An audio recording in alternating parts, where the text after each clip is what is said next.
On a des sortants, 2, on a des jeunes, des plus anciens, 6 femmes parmi les 19 candidats et on estime que cette liste est très polyvalente et bien représentée au niveau du district.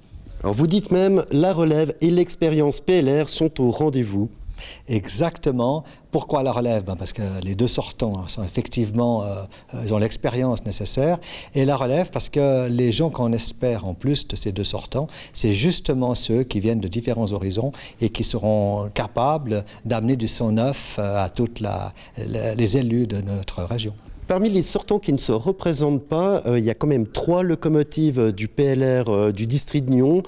Est-ce que vous avez peur de manquer peut-être un peu de visibilité, que justement ces personnes ne tirent pas cette liste? Non, pas du tout, parce qu'on a d'autres locomotives qui arrivent. Donc on est à la gare, on change de locomotive, puis on repart avec des véhicules neufs. Donc je pense qu'on a toutes les chances d'avoir, en tout cas, on a une belle liste et puis on a des très bonnes locomotives dans ces candidats. Il y a des municipaux, il y a des syndics, des conseillers communaux. L'objectif, c'était d'avoir des gens qui étaient déjà aux affaires.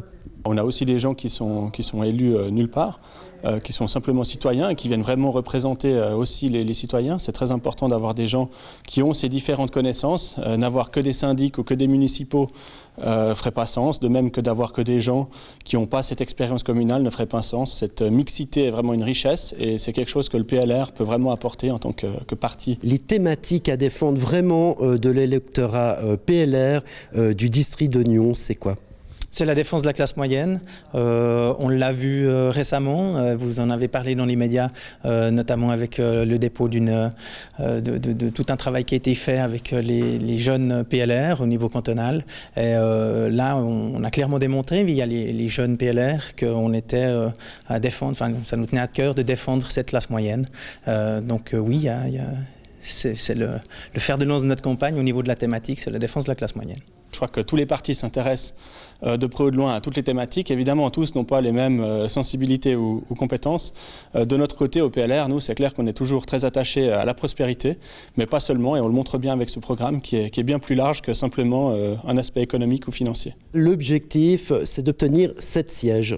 C'est ce qu'on a dit, c'est 7 sièges. Tout simplement, on a fait des calculs et on a remarqué que parmi nos différents succès électoraux dans le cadre du PLR, eh bien, on méritait, à notre avis, ces 7 sièges. C'est pour ça qu'on a fixé cet objectif qui est ni ambitieux ni défaitiste. C'est un objectif qui nous semble naturel dans le cadre de la représentation du parti dans le district de Nyon. Notre intention, ce n'est pas de prendre systématiquement les sièges des autres.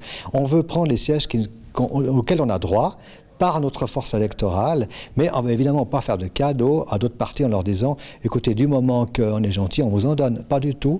Nous, on a un électorat qui est connu et on compte l'utiliser à fond et d'avoir les sièges qui correspondent à ce volume de personnes qui votent.